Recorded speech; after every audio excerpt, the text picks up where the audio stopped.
Bienvenue sur l'Argus. Nous sommes aujourd'hui dans la Loire, dans la région du Forez, à environ 1h15 de Lyon. Nous sommes dans une ancienne usine désaffectée. C'est là qu'un spécialiste de la restauration de véhicules anciens, Denis Louma, a accumulé une incroyable collection de plus de 650 voitures, dont une majorité de Citroën. Nous avons donc voulu nous rendre sur place pour vous faire découvrir ce lieu et cette collection vraiment exceptionnelle. Exceptionnelle, la collection des vieilles forésiennes est davantage par sa taille que par l'état des véhicules. Dans les bâtiments, à l'abri des éléments, on trouve bien quelques voitures très bien conservées, mais le lierre sur les murs et la charpente qui s'effrite rappellent qu'on ne se trouve pas dans un garage de collectionneur classique. À l'extérieur, l'ambiance peut même faire penser à une casse, voire à un film de science-fiction comme Mad Max. La corrosion n'est pas la seule à avoir fait des ravages. Certaines voitures paraissent carrément avoir été dévorées par la végétation, une sorte de victoire de la nature sur la civilisation. Comment en est-on arrivé à cette situation? Comment s'est constituée cette collection et que va-t-elle devenir? Réponse avec William De Vidal, qui s'occupe de gérer cette collection pour le compte de ses actuels propriétaires. Bonjour William. Bonjour. Est-ce que tu peux nous expliquer comment est née cette collection et qui était son ancien propriétaire? Alors l'ancien propriétaire, c'était un ancien mécanicien, M. Louma, qui a accumulé des voitures ici pendant un peu plus de 40 ans, donc la plupart des années 60 aux années 90. Ce monsieur a maintenant une soixantaine d'années, il a décidé de s'en séparer et donc il a revendu l'ensemble des bâtiments ainsi que la collection à deux amis à lui. Alors qui sont les propriétaires actuels? Les propriétaires actuels sont deux industriels de la région, donc M. Romani qui est bien connu dans les ventes aux enchères et M. Carado qui ont racheté, donc, comme je le disais, l'ensemble des bâtiments, la collection, des gros passionnés d'automobile. Est-ce que tu peux nous raconter un petit peu l'histoire de cet endroit assez particulier? L'histoire du lieu, c'est que jusque dans les années 2000, c'était une usine qui s'appelait Perrin, et puis après par la suite Maquin, qui fabriquait des moyeux de vélo. Et donc depuis les années 2000, ça a servi de stockage donc à M. Louma qui a accumulé toutes ses collections physiquement ici. Il y a combien de voitures ici? Il y en a eu 700 à son apogée. Le propriétaire pensait en avoir 200, en fait il en avait 700 le jour où il a compté, et maintenant actuellement il en resterait plus que 200. Elles sont encore toutes à vendre? Encore tout à vendre, beaucoup sont réservés et partent au fur et à mesure, mais encore une grosse partie à vendre, l'idée c'est de faire place nette.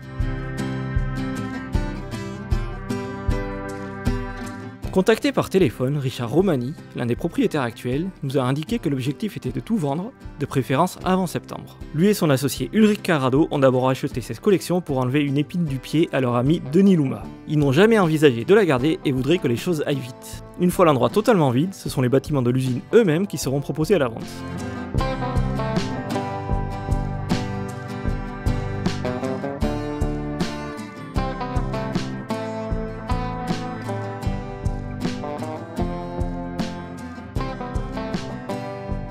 Il y a une majorité de Citroën, c'est ça? Exactement, donc le monsieur était un passionné de Citroën, c'était un fou de Citroën, donc 90% de Citroën, allant de la traction jusqu'à la XM pour les plus récentes.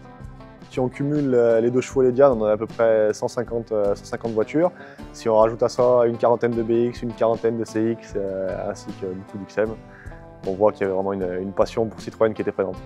Quand on voit qu'il y a aussi beaucoup de voitures qui sont dans un état souvent on va dire fatigué, est-ce qu'il s'est laissé dépasser un peu par l'ampleur de sa collection? Exactement, alors ici il faut savoir qu'il y a 4000 m² de bâtiment et quand le bâtiment et la collection ont été rachetés, il faut savoir qu'on ne passait pas un pied devant l'autre, on enjambait vraiment les voitures pour pouvoir accéder aux différentes salles du dépôt.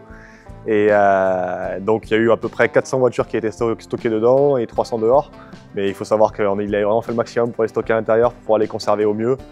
Malheureusement, voilà, il y en avait 300 qui étaient dehors, qui sont un peu plus dégradés que les autres. Est-ce que tu as des modèles qui sont particulièrement rares On n'avait pas de voitures extrêmement rares, on avait quelques voitures d'avant-guerre, des Rosalie, des Rosengar, des U23, on avait aussi une Power Break qui est assez rare et assez recherchée, prisée des collectionneurs, et puis après on avait quelques versions sportives, des Visa GTI, des 205 GTI, pas mal de CX GTI. Et j'ai vu que vous aviez un nouveau stock de véhicules qui arrivait récemment, il venait Voilà, alors en fait c'était pas exactement un nouveau stock, c'est plus qu'il y avait d'autres dépôts qui étaient pleins et que vu qu'ici c'était plein, on a commencé à déblayer avant de ramener justement les jolies belles voitures que tu as pu voir qui étaient dans l'entrée. On a ramené en tout une 20-30aine de voitures qui sont physiquement maintenant ici et qui ont commencé de se vendre au fur et à mesure. Merci William de nous avoir fait découvrir cette collection. Merci à vous, j'espère que les pépites qui étaient ici permettront à plusieurs passionnés de la France et de l'Europe de redonner vie à certaines ou alors de récupérer les pièces pour redonner vie à d'autres.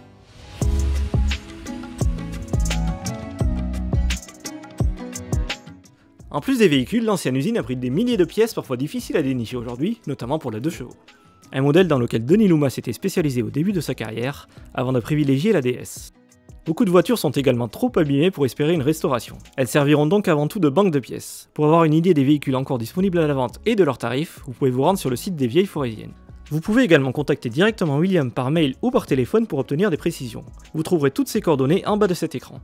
L'usine est accessible uniquement sur rendez-vous en temps normal. Mais après la grande vente de fin février, une nouvelle période de porte ouverte devrait être organisée dans les prochains mois.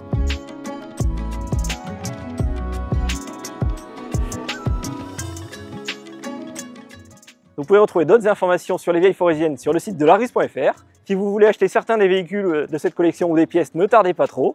En attendant, si cette vidéo vous a plu, n'hésitez pas à la liker, à la commenter et à la partager. N'oubliez pas non plus de vous abonner à notre chaîne YouTube et de cliquer sur la petite cloche pour être prévenu des prochaines vidéos. A bientôt sur largus.fr.